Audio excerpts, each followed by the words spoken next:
Mana dia ni?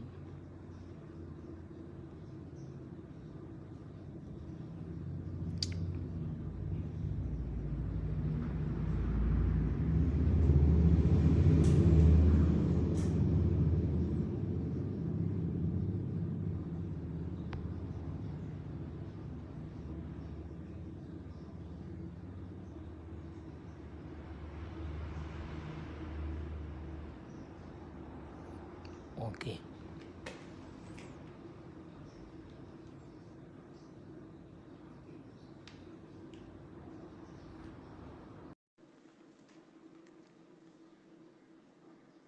Assalamualaikum. Assalamualaikum. Assalamualaikum. Assalamualaikum. Hai. Okay. Viewers.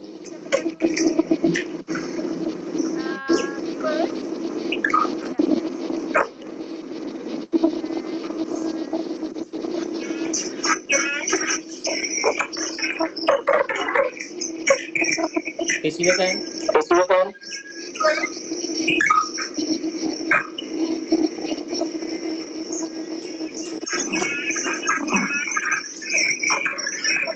Okey, on. Okey, on. Kita start. Kita start. Hai, Assalamualaikum. Okey, saya Dr. Nurul binti Syamsul. Jadi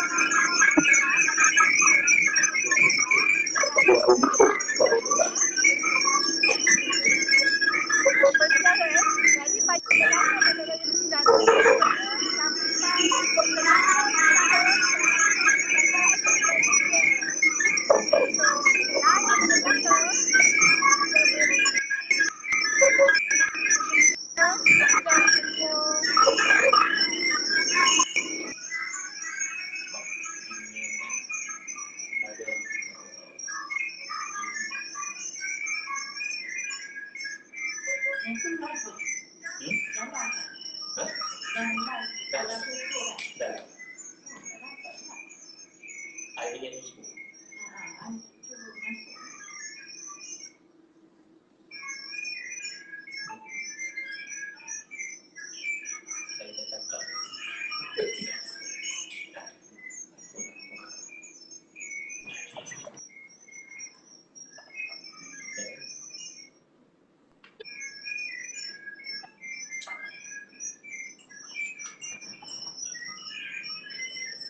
Jadi negara kita ni jawatan Kuasa Bandar yang menjalankan perkhidmatan bandar Kuala Lumpur telah ditubuhkan seawal 1913 tadi.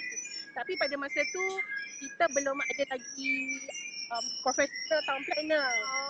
Charles Reed tu kawal daripada Australia, South Australia in 1921.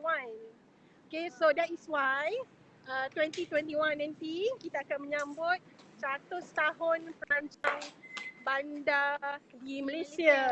Okay, tapi Melaka ni dah exist way before that, right? Betul. Yes, way before that. So apa yang best kat Melaka? Melaka ni dikenali sebagai Melaka merupakan satu tayang itu pun salah satu negeri yang menjadi dinobatkan sebagai bandar warisan dunia. Tapi ada lagi pada tahun 2007 dan juga George Town. Bersama-sama dengan George Town, kan? Ya. So I think pilihan para miswara menjadikan Melaka sebagai salah sebuah pusat perdagangan Ya, betul. belajar sejarah lah masa tingkatan 3 Ya, betul, sebagai pusat perdagangan terbesar lah pada suatu ketika dahulu. Para miswara di Melaka pilihan yang tepat, kan?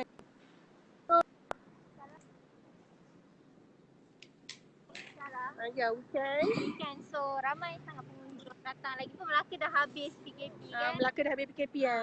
Dah boleh rentas negeri, so dah ramai. Boleh rentas negeri. Tapi mesti kena hati-hati COVID masih berleluasa. Okay, nampaknya aktiviti pelancong kat sini pun masih berjalan seperti biasa.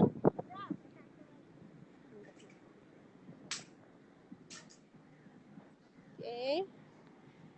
Dan selain daripada sambutan 100 tahun perancang bandar di Malaysia oleh program kita, program perancangan bandar Fakulti Alam Bina Universiti Malaya di Melaka, live pertama kali di Melaka, kita sebenarnya ada misi khas kan? Betul tak? Betul. Misi kita apa Aisyah? Hari ni kita akan ada satu talk bersama Um, dua orang tetamu istimewa Istimewa. yang diterbangkan dari diterbangkan daripada Universiti Malaya. Okey. So kita ada TPR Jamil Ahmad. Jamil Ahmad dan Profesor Dr. Yahya Ahmad daripada Fakulti Alam Bina Universiti Malaya. Dan yang paling penting sekali, selain daripada tetamu undangan kita sebenarnya nak memperkenalkan Center Universiti Malaya Cultural Heritage Research Center kita yang baru, mungkin belum official lagi dibuka, tapi yang akan dibuka insyaAllah kepada orang ramai. Jadi oleh kerana itu kita telah memilih Melaka sebagai destinasi pertama lah sambutan 100 tahun perancang bandar di Malaysia. Jadi kita orang sekarang berada, tadi kita dekat bangunan Stedas. Kita sini sekali. Jadi sambil-sambil saya dan Aisyah bersiaran dari luar center ni, sebenarnya jauh sikit dah, daripada lebih kurang 500 meter, kita nak tunjuk macam mana sebenarnya nak pergi center UMHRC ni. Daripada bangunan ni sendiri. Daripada bangunan Stedas, bangunan merah, dan kami sekarang berada di betul-betul di atas jambatan. Mesti kalau kita buat trivia, teka-teki mesti tak ramai yang tahu nama jambatan ni, Jambatan Tan Kim Seng. Oh, apa sejarah Jambatan Tan Kim Seng? Pada kata saya lah, Jambatan Tan Kim Seng ni dulu merupakan jambatan kayu. Jambatan kayu. Asalnya jambatan kayu. Okey. Dia telah dimusnahkan pada zaman Inggeris. Zaman Inggeris. Tan Kim Seng ni telah memberi subsidi untuk membuat jambatan ini pada tahun 624 atau 1924, saya lupa. Mengambil masa 2 tahun untuk jambatan ini siap. Oh, okey. Jadi saudara Tan Kim Seng tu sendiri yang telah memberi subsidi lah untuk membina jambatan ni, tukar daripada jambatan kayu ke jambatan konkrit yang kita berdiri sekarang ni. Ya, betul. Oh, okey. Interesting. Jadi kita dah dapat ilmu dah. Banyak ilmu ni. Tadi jambatan Tan Kim Seng ni rupanya didonate oleh Tan Kim Seng. Okey. Cantik view kat sini. Cuaca pun macam ala-ala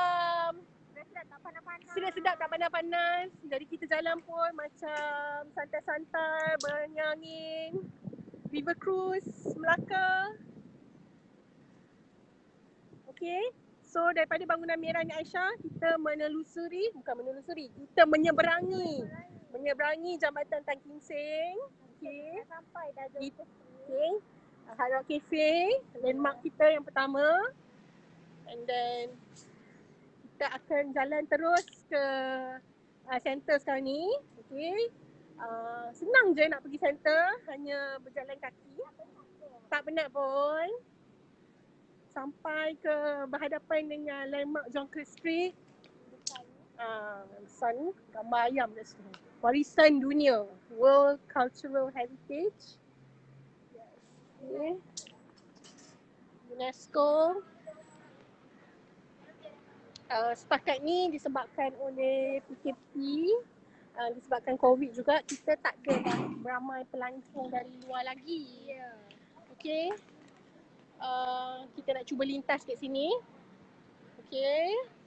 Supaya kita boleh bawa viewers kita cuci mata di Jonker Walk. Okay. Okay, ni Jonker Walk. Okay. Dan itu adalah bangunan merah tadi dan jambatan. Okay. Okay, daripada sana kita belok ke kiri. Okay. Kita belok ke kiri.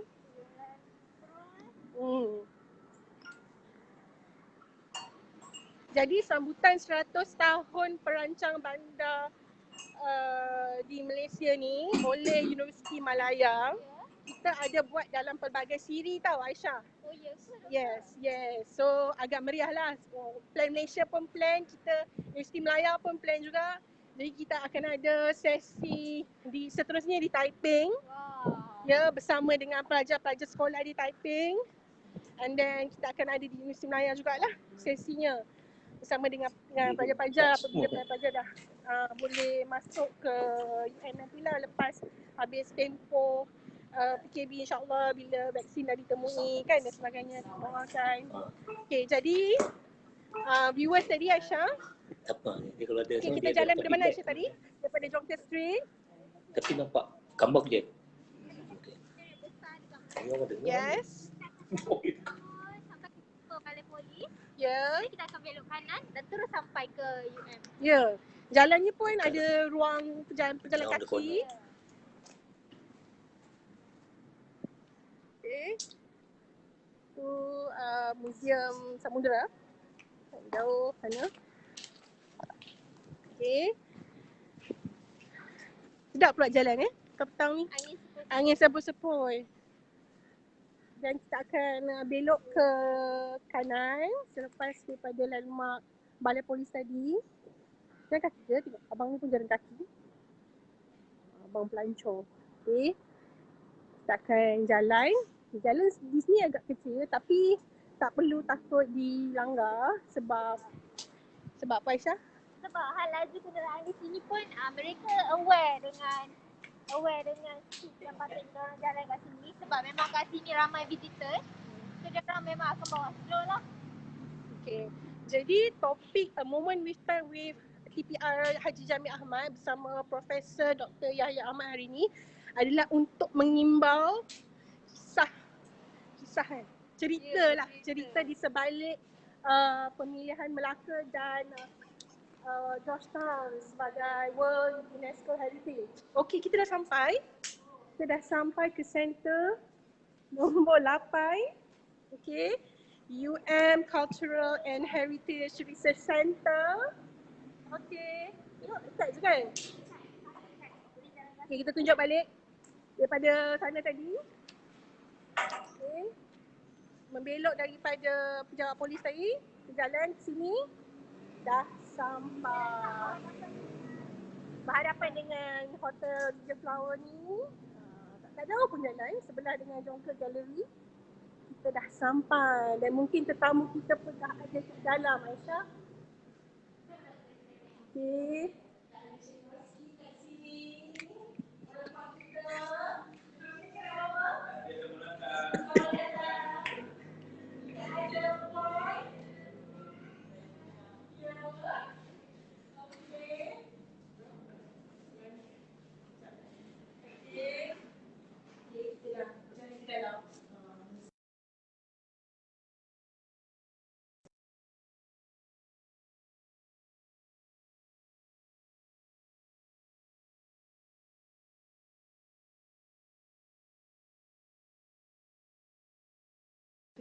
Okey. I off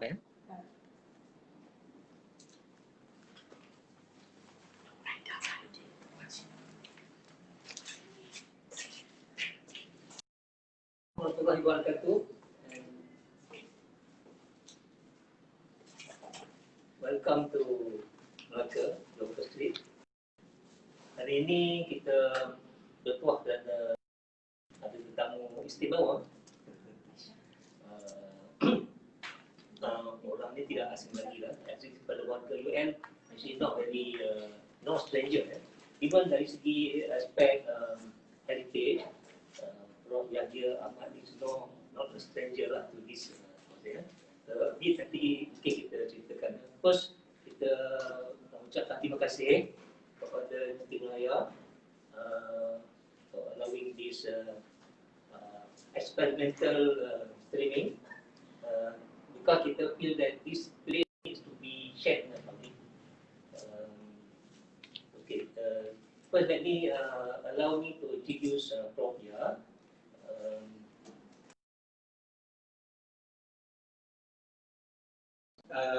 Sungai Dua Batu. Sungai Dua Batu.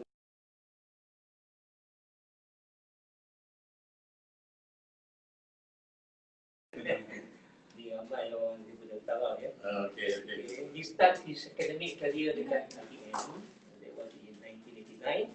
Before joining University of Malaya in 1995 with the purpose of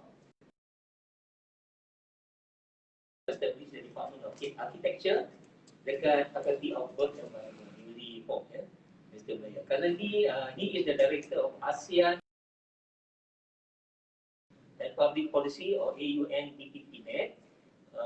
Previously, he was the Dean for 2 terms, 3 terms, Dean of Faculty Alameda, so very well experienced. He held several key administrative posts, from head of department to deputy dean, and even specializing in conservation of historic building. And he was also seconded to the Ministry of Culture, Arts and Heritage Malaysia as Deputy Commissioner of Heritage, Timbalan Pesuruhjaya Warisan. And he was the first and the only Malaysian to date being elected at the ICCROM, which is the UNESCO's body, organization. Center for the Study of Preservation and Restoration of Cultural Property, ICCROM, UNESCO, from 2007 to 2011. So he was tasked by the Government of Malaysia to head the team of local and international experts to prepare the nomination for World Heritage Site of Malacca and George Town. So, from 2004 to 2007, was also involved in the drafting of the National Heritage Act, Akta Warisan Negara, and his restoration and conservation works are not just in the country, but he was also involved in the restoration of Sultan Sulaiman Mosque in Kelang, Sultan Aladdin Mosque in Jugra, also the consultant for restoration of Masjid Jami' Mandalayan KL, and also appointed as the conservation technical expert to Think City of Khazanah National since 2009 to evaluate so far more than 100 conservation grant applications. He was also appointed by Ahmedabad, India, Municipal Council in the nation dossier for World Heritage. And also, he was also by the Government of the Republic of Maldives for the nomination of the Coral Stone Mosque of Maldives, and also by Kabupaten Solok Selatan, Indonesia, for the nomination of Rumah Gadang Solok Selatan. So his scope is not just here. So nobody is more yang eligible to talk about heritage, especially on nomination. So, Prof, sorry, I have to explain sikit tentang your background. So maybe we will start with, probably you can ask a bit about the center itself. Oh, okay. Center itself. Okay. Assalamualaikum warahmatullahi wabarakatuh. Selamat datang, salam sejahtera rakan-rakan sahabat semua. Terlebih dahulu saya ucapkan terima kasihlah kepada Ranji TBR Jamiah Ahmad dan tim yang mana take the initiative to organize this streaming from the center, especially meaningful to University of Malaya. Let me explain briefly about this UMHRC, University Malaya Culture, Heritage and Research Center. This is actually a new initiative by University Malaya to have this center in Malacca and inside the core zone. So this building is actually now located on Heron Street. Kita tahu kalau di Malacca itu Jongka is one and Heron is Heron. Within the core zone, I think is very important. This building is a Dutch building architecturally, is a Dutch typology, a 2-story building. It's not very long, it's about 85 feet from the front, with about 18 feet. So this is a Dutch typology, one of the oldest shop house typology. So the building was built in 1700. So by now it is about 300 years plus. So very fortunate for UM to have this center. Now we this building, so we are in the process of doing a little bit of restorations, and we are opening up very soon because of the MCO delay. But soon, what I'm talking about, perhaps by January, kita akan open it to the public. Now, this center, I think it's purpose and few objectives. One is actually, kita tahu di Malacca and George Town especially, one of the issues in restoring heritage building, this is about how to handle or tackle these rising debt issues. Di Malacca sahaja kita ada about 700-800 shop houses. Di Penang we have about 2,000. One of the common problem faced by all these shop houses is actually this rising debt. Because the building was made using lime and brick, there was no membrane in the building. Because of that, this rising debt you can see behind me, things like that. So we in Malaya, one of the objectives that kita akan runkan center ini sebagai kita punya living lab, di mana kita akan cuba beberapa methods of restoration, especially on these issues of rising debt. Dan kita akan monitor and hopefully in few months time kita akan ada very good solutions or will add to the richness to handle this rising debt. That is very, very technical. But perhaps what is more important is that this is where you can meet the public. I think this is UM for community. So there will be programs that we will run through this center for the local community to share our expertise. Because in Malaya, we have science-based, we have art-based, so we will run a program on culture heritage for community, because we have expertise from the Faculty of Language, Faculty of Sastra, Faculty of Arts, Islamic Studies, the Malay Studies, so the Alam Bina, of course, architecture, engineering. So we pool our interest and our strength, and we will actually offer or share our expertise through culture programs in this center. And also recently, I'm very happy to hear that Faculty of Medicine also been invited to have this for the community here to test their whatever there was a medical day or dentistry and things like that. That's at least for the community. I think that's important.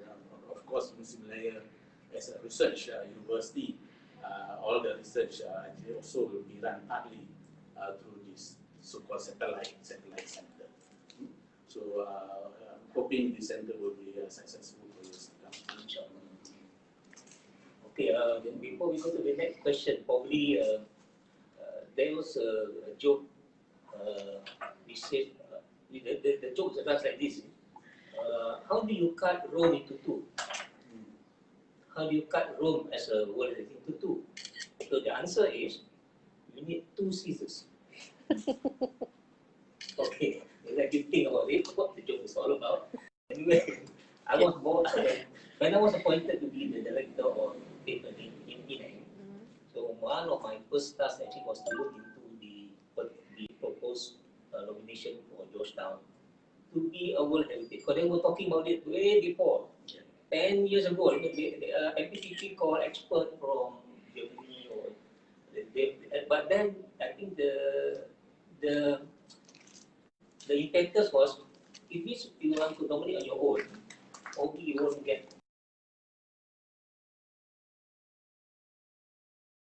with a category for. Actually, Malacca also has got a very long history of heritage conservation dengan panggil expert from UN. I think that's why I can remember, you know. So and then, but since it's new, a lot of it are like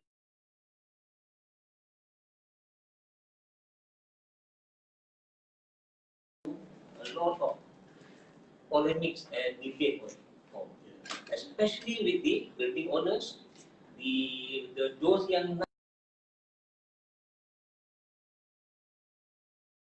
a three-man they call the rectangle association under the late Dr.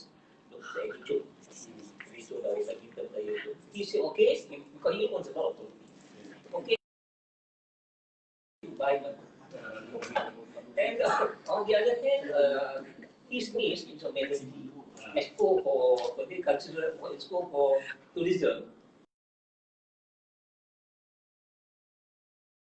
With help his trust, and even in Malacca, the NGO plays very strong part to push the state government to come on that.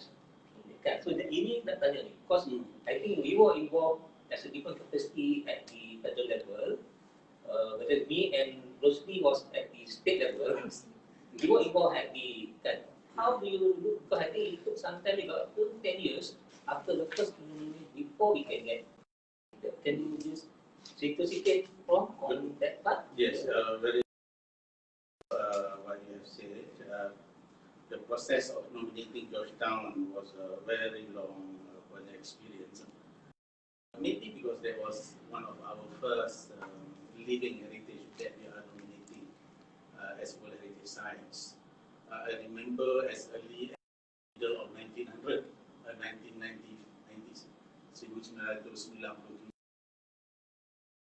Like how many years ago, there was a seminar called the Economic of Heritage.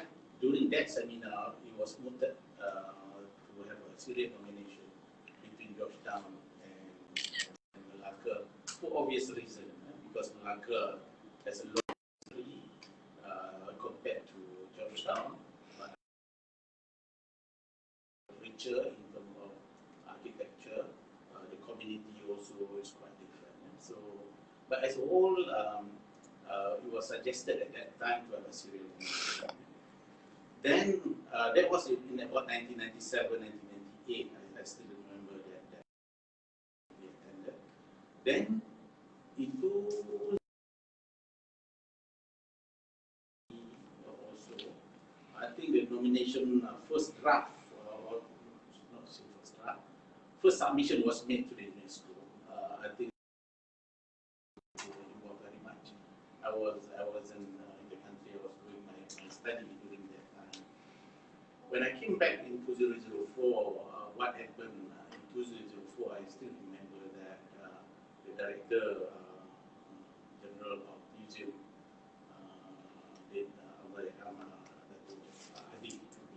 called me to his office, and then he showed me. You see, this is a nomination that we sent to the UNESCO and we received it back. That was in 2004. We don't know why it didn't send back to us, but can you please go through it and see where can we improve 2004. So that started my involvement as a more official. So they appointed Mr. Blair as a consultant to look into how to actually improve the first dossier that was submitted. So to cut the story short, because this is what untold story is, so I can tell you that behind the scene. What you want to know? Now, it was submitted as a tool, but ada beberapa isu lah. Satu, isu teknikal. Isu teknikal ni UNESCO is very rigid. Kalau kita nak hantar, inilah prosedur-prosedur yang kita kena buat. Unfortunately, we did not meet that technical requirement. One of the important things, for example, the dossier must be signed by the minister. So the first dossier was sent, actually it was not signed. For example, maybe because I think at that time kita tak begitu aware about the technical requirements. So there are few technical issues. But this one, but more important, when we submitted the first application under serial, but actually they are not really the same OUV. Malacca is proposing OUV, for example, A, B, and C.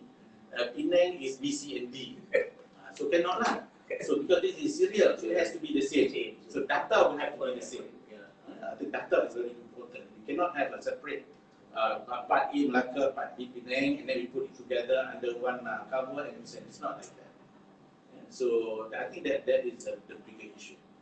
So the team that we assembled at that time consists of experts locally and abroad. It was a very good team, so we worked for about two years plus actually. Try to improve the dossier and try to be clear about what is our OUV. That is important for World Heritage. For World Heritage to be nominated or to be accepted as World Heritage, OUV must be very clear. Outstanding universal values. Outstanding universal values. For example, one of the OUV on typology of shophouses. Actually, this is the richness of shophouses, the different typology right in front of our eyes. But it was not spelled clearly in the dossier as a typology. So at the very last minute, actually, when we actually working on it, that must be cut as one of the typology, which is true enough. I think in the world, no other sites put up shophouses as one of the typology in architecture. So that's why in the dossier, beside the history of Malacca and George Town, beside the multicultural heritage, and the third one is typology of architecture. So this is where we analyze a different type of typology, then we start to realize or to understand that we are very rich in terms of typology of shophouses. So that is compared with like Hong Kong or yeah. So in a way, when UNESCO evaluating it, they recognize, they say, okay, now Malaysia has established the typology of shophouses. In a way, Hong Kong and China and other parts of this region will have made reference to Malacca and George Town. So that's how we worked on the dossier to consolidate the OUB and then to consolidate on the history bit a little bit, especially the Dutch and Portuguese rule during that time, and to highlight the multicultural heritage. So we submitted. That is only half the story. When we submitted in 2006, we submitted, then that is the different phase of define those here. No, when UNESCO is evaluating the dossier, then of course the lobbying has to start parallel to that. So at that time, I was asked to come and join the ministry. One of the tasks given to me was to make sure Malacca and George Town get the nominations. So during 2006 to 2007, I think at the ministry level, I was the deputy commissioner at that time. We had quite a number of lobbying activities at international level. Was it in Japan or in Quebec? The lobbying happened, well, the nomination was accepted in Quebec City. But the lobbying happened 2 years before. It happened in Christchurch, New Zealand.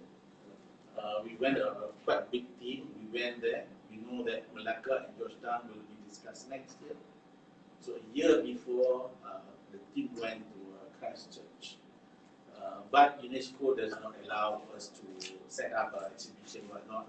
But indirectly, we introduced Malacca and George Town in Christchurch in 2007.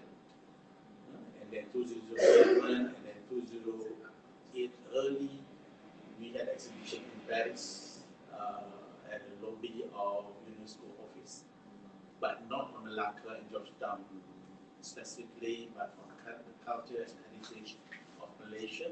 So within that, there's a section on Malacca and George Town until 2008 when we brought the case to Canada. Okay, Prof, masa mula-mula dulu when was started to launch the nomination, we had a lot of conference and getting involvement from the public, because kita tak ada macam other countries, they refer to a memorandum where the people will say okay they want or not. Kita tidak ada, we do not have that. Kita ranting tempatan pun tak ada yang gazette, yang ada only Malacca. Penang pun tak ada local plan kan. Jadi it's quite a difficult we need to push a lot of developers, some of them were blaming us to be anti-development and that sort of thing lah. Do you still see that lepas coming to the acceptance of nomination tu, still the same challenges? Okay, I think this is one of the very important issues that you raised. Yes, one of the difficult tasks that the team had during the preparation of the dossier was to get the stakeholders' involvement and to get the stakeholders' support. I can conclude that simply like, everybody sleep on the same bantal but have different dreams. When we had our walk for the presentation, we had many presentations. We give presentation to the Negeri Expo, we give presentation to local owners, presentation to developers, a different group of people. And of course, as you said, some are very supportive, some have some reservations. For example, the issue raised, will the value of the property drop if this gets at issues about building heights? Can my building go higher than 2-3 stories building? Can I do extension of my building, things like that? So it was quite a difficult task to get the stakeholders to be part and parcel of the nomination. Of course, for friends of heritage conservation, they were very strong. They're supporting, the dossier very strong. But must remember, we have other groups of stakeholders who have different dreams. But 10 years on now, I think everybody, their dream become reality. The property price has risen. The conservation of the Malacca and George Town is better now. The tourists also come to Malacca and George Town a lot more. I think everybody dreams become a reality. I think it's a good story. I think as you were walking around behind, that's driving, the additional small that's driving dulu memang kita rasa maybe this is not going to be good lah pada certain time kan. We were lucky because we have to thank the Land Control Act. Yeah. Kalau tak ada Land Control Act tu kan, probably we still will not be lah. Yeah. It will still be so the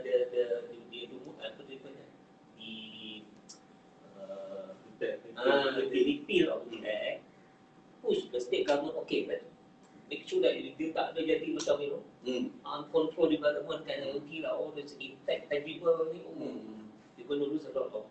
So I think we got to thank that lah. Besides that, ada tak any challenge? Because dulu masa mula tu, I was being blamed for being anti-nationalist. Kalau I can put that lah. Itu kenapa you nak simpan all these warisan ni? Kenapa nak mengagung-agungkan penjajah? So that was the blame on me. So I answer balik, kita bukan nak mengagung penjajah, tapi kita nak remind orang jangan dijajah. I deserving for this. At the same time, we can get the benefit by tourism dan sebagainya. But that was the initial the resistance kan, because kita tak nampak lagi. Even until now, I still got this gut feeling yang some developers still they want to sebelah Singapura, kan, especially George Town. See George Town, you got Komta.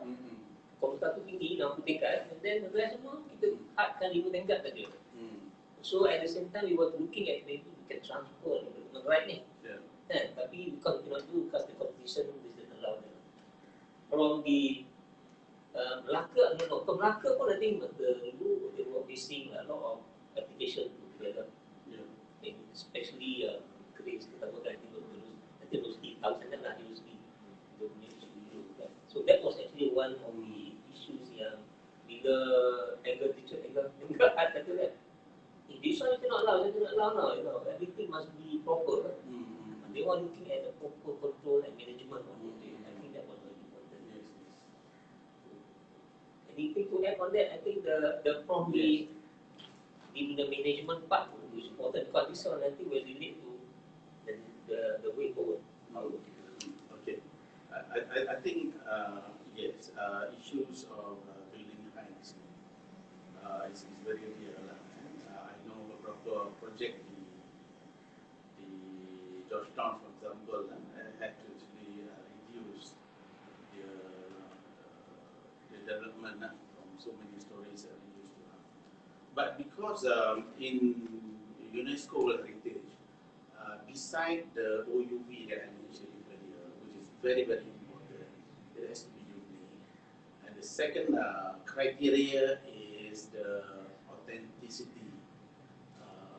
In this case, authenticity of setting. That's why we like to letak one high-rise building in the Heritage Center. It is the authenticity of site. So that matters. So this one, I think I want to take this opportunity dah 10 tahun to congratulate and to thank you Kerajaan Negeri Melaka. I think Kerajaan Negeri Melaka make a very big sacrifice by relocating the Tamisari Tower. That one untold story. That's untold story. That's untold story.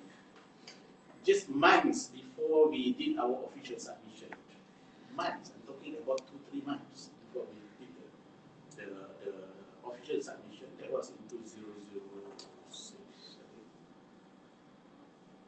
The construction of Tamisari started, not at where it is now, it was at the mouth, river mouth, just across, next to the bridge. Next to the bridge. Then when the construction started, we, the technical team, we were very concerned. So looking at the experience abroad, if a structure like that goes right in the city center, in the core center, it will jeopardize the chances to get it inscribed. So there was a long discussion at that particular time involving Kerajaan Negeri Melaka and also expert. I think we brought an expert from Japan to give a special input. What will be the chances or the impact of nomination if this tower is up? At that time, I remember the putting the pilings of this started. So that important decision, I think, was taken by SS. DCM was not in his office at that particular time, as a few senior government staff. So we presented to them the importance to consider this. I think the state government made a very big sacrifice by relocating the tower several meters away. That is something. Yang kedua, also Kerajaan Negeri Melaka. During the assessment by the UNESCO, when UNESCO came here, they look at the core zone and they look at the buffer zone of Malacca. One of the comments given at that time is that we need to broaden the buffer zone. We need to broaden the buffer zone to include the Bukit Cina. Then we had discussion with the UNESCO at that time. Why it's so important to do that? So the answer was very simple, because part of the history, the evidence of the history is in the burial ground. So, well, of course, we are almost there. So, to some extent, the government will have to agree. So then it has come back to the state government the state government will have to actually gazette that Bukit China as part of heritage, and the state government did that very quickly. So between February, when we received that report was in February, and then the nomination discussion happened in July. I remember I received a fax at night from Datuk Kusubudaya. Fax to me, she said she just received from Paris. This is a comment, it's not very encouraging, you need to do this and that. One of the things actually that to get that Bukit China as heritage. And the state government took that seriously and quickly get it.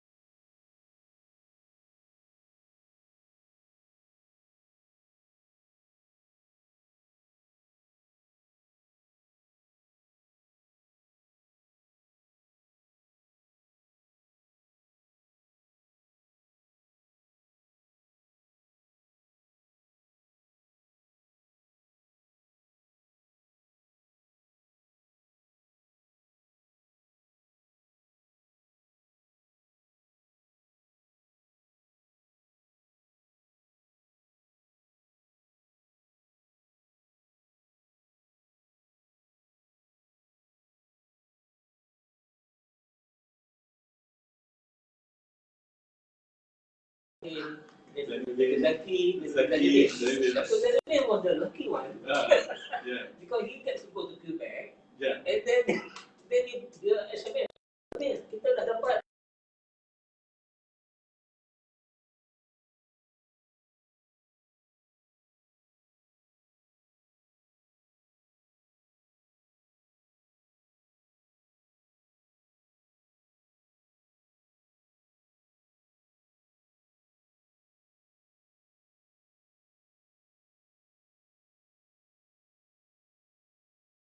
team effort. And the politician, I think they are waiting for our advice too. It's very important. Yeah. Because it is very political. Kalau silap, it will cost yang punya political. But I think alhamdulillah lah.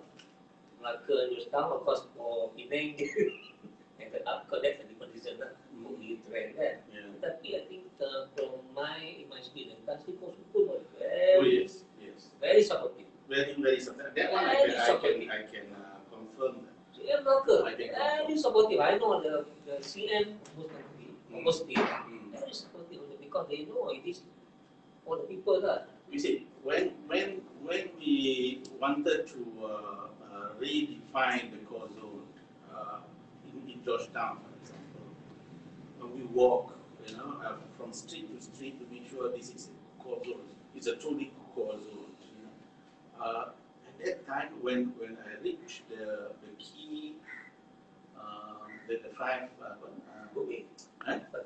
no, the rumah air. Okay, Welky. Ni apa dia panggil? Lost So, words. Macadam Street. No, this Tan Jetty, all jetties. When I reached there, when the team reached there, we were very surprised. Tan Sri Kusukun waited for us there. Yeah, so he walked with us. And met the stakeholders and the residents, telling them, So it was very, very good. There's another untold story. So he walked with us. I still remember he brought me to show this, issue of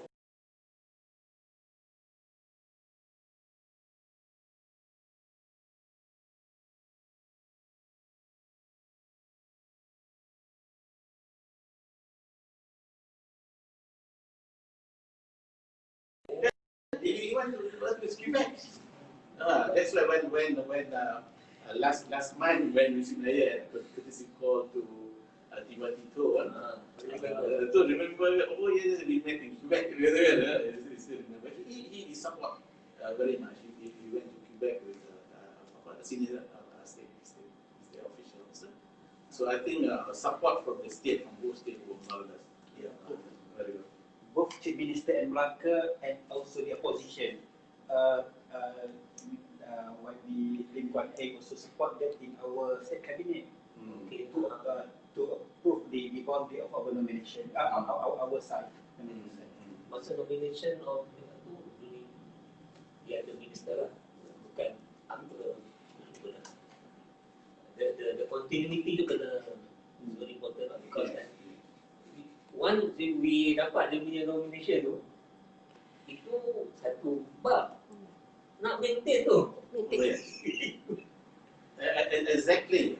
One of the important issues, I don't know, you still remember, Rosli, when months after inscription, I think inscription was in July, by end of 2008, I think we received a letter from UNESCO Paris asking about to explain after Putrajaya specifically why there is a high-rise development being allowed, or the permit was given for development in Georgetown. You know. So they threatened to put the Georgetown and Malacca under World Heritage in danger. Mana boleh baru dia masuk pun nak tahu in danger. So the issue at that time was about this. I think it was about five hotels with the building permission was granted years before it, but they simply did not build that building, but they renew the permission every year. When Malacca and George Town is described, then they started actually to construct. So that was technical or legal issue lah. so the way the Jabatan Warisan actually was very good under the Putrajaya then how to actually handle this is actually is to get international expert to prepare HIA heritage assessment. As far as I remember, that was the first HIA prepared in Malaysia for these 5 heritage buildings, but all in Georgetown.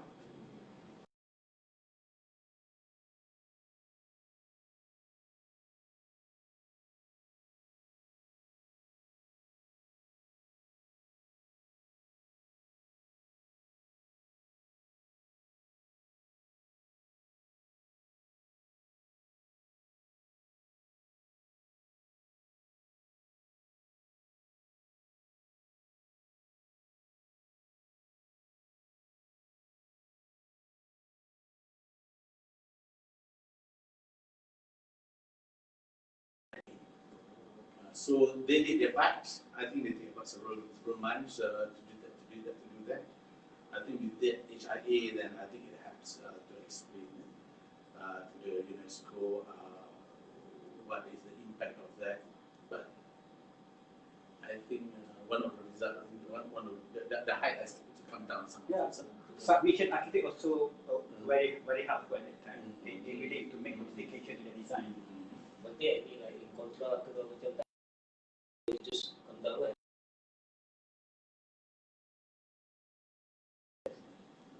Very important lah. So HIA, that was the first kind of HIA exercise in Malaysia as well as Singapore. Then from there on, I think there's a new development now. The government believes that it's a compulsory such HIA, which is. I think the point I still remember the application nak buat multi-story car park, belakang Masjid Aceh tu. 11 story. So masuk dalam split pada komiti bisa antar story lah. We say come down to that. And I got the black point lah for the development. But I say this is not just for that building, but other building will save lah. Dia nak buat kalau save 5 tingkat. Itu pun 5 tingkat pun tengok juga dia punya how impact to the surrounding kan.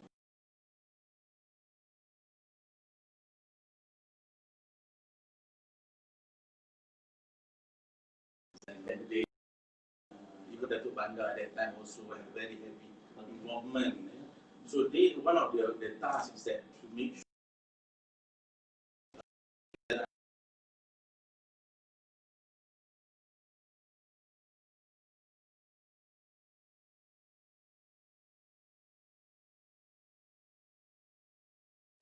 reject, they go to appeal court. The appeal court will they overrule. But so far, because dia masuk dalam SPC, and then dia ada lah macam legal sikit kan, so dia masuk appeal court, tolak. Jadi dia ikut apa yang the council cakap lah. So everything still very legal kan, jadi kita kena play around. So very important because even now, there will always be to test the market kan, I'm sure. dia kata tak apalah, kita akan buat sama karakter tapi tingkat 7-8 tingkat. Then the mana kita nak? Kau punya bro, your views on it. No, the development, whether we like it or not, the development will continue. Yeah. We cannot stop the development. You know? New material will come in. We cannot say every new building will have to use lime and brick because we have technology coming in. The question is that how we make the new development is more sensitive to the historical zone, historical area, so that the authenticity of setting to is not disturbed. I think that's important. It's not really about height or building. It's a lot of kind of a comprehensive evaluation value. So we want to make sure the value of heritage, or in technical terms, kita selalu refer as authenticity of building, authenticity of design, authenticity of setting. Those are controlled. That's why the architects and the planners can be innovative to explore how to make material more sensitive to the heritage complex. As long as it has that or need to have that, I think it should way past HIA and should be okay. Alright, so we are coming to an end, right? For this talk. Hopefully it won't be the last talk. Thank you very much for your acceptance. I know today is Saturday. You sacrifice your weekend and your sabbatical. But knowing your passion and obsession dengan ni, kita pun menyahutlah keluar tu kan. So hopefully that everybody knows that there is a place called UM Heritage Center in Hill Street, or now Jalan Tunas mana? Tanjung Laut. Number 8. Number 8. Very good number. Good number. Lucky number. Kau. Open to the public. If you come to Malacca, make sure stop here. Tapi tanya dulu, you have to. Kita belum ada website juga. Belum we have to process. Ada kita punya ura-ura yang kita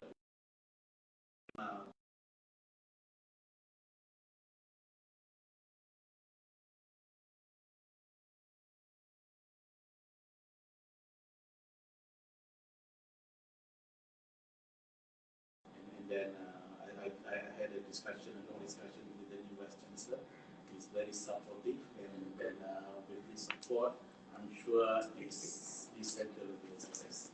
So, another success. Open to everyone, not just open to UM. No. Open to all universities and All any universities. research institute, any engineers, any come and look at the living lab. Public, student, school children. Universities, if you have, you want to bring the student, which I know all universities will bring architecture student, planning student to Malacca. So they can actually come here and use this as a base for meeting, for lecture, for discussion. Very, very much welcome. Just for the public information, berapa maximum? 50 sitting, 50 for classroom. 50 per classroom, restricted kan? So kalau they talk about probably will beef up and then we can get some, just like any normal lecture center. So therefore, any last word, any message to the public that you want to share? Yes, I think kita semua tahu when we get this World Heritage status, it was very difficult to get that status, especially during that time. Everything was new, but to get that was difficult. But actually, to maintain that is more difficult. It's more difficult when tourists start to come in. Now we have problem with, not to say problem with the tourist issues raised, issues come up with this tourism industry as well as the traffic. All need to be managed. I think all World Heritage will have about the same issues. The heritage managers and the public and the stakeholders who should work together and how to manage it well. So far, I think both Malacca and George Town have been very good. I think keep it up. I think we, the academician, with the knowledge that we have, we can always come in and support so that the heritage of George Town and Malacca will continue for years to come. Okay, before we sign off, just to inform everyone, this is in conjunction with the 100 years celebration of Town Planning Commission with the appointment of Charles III in 1921, actually 18 January. So next year, 18 January, genap 100 tahun. So it is part of Planning Commission. It involves everybody, it's a multi-stakeholders and every professional yang involved. It's not just planners, because planning involves many other professions. Yes. Even before 1921 pun already dah ada planning. Yeah. But it's done by engineers, it's done by architects, Geologists, geography, Geography. And surveyor. It's everybody. Absolutely. It's not just for town planners. But You said Charles III was the first. First one. No, I didn't know that. KKB, dia was the first government town planner. Government commander. Then if one of the few jobs is KKB lah. KKB, yes. From involved kan. Yes, yeah, and Kuala Tugu Baru. He's a very interesting guy. Prototyping and planning already exist before KKB. Yeah. But they were not considered as town planner.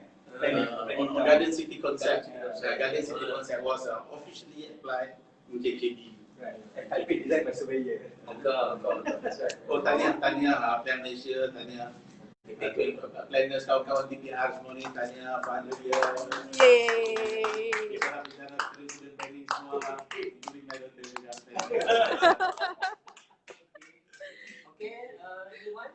With that, Assalamualaikum warahmatullahi wabarakatuh. And Bye-bye.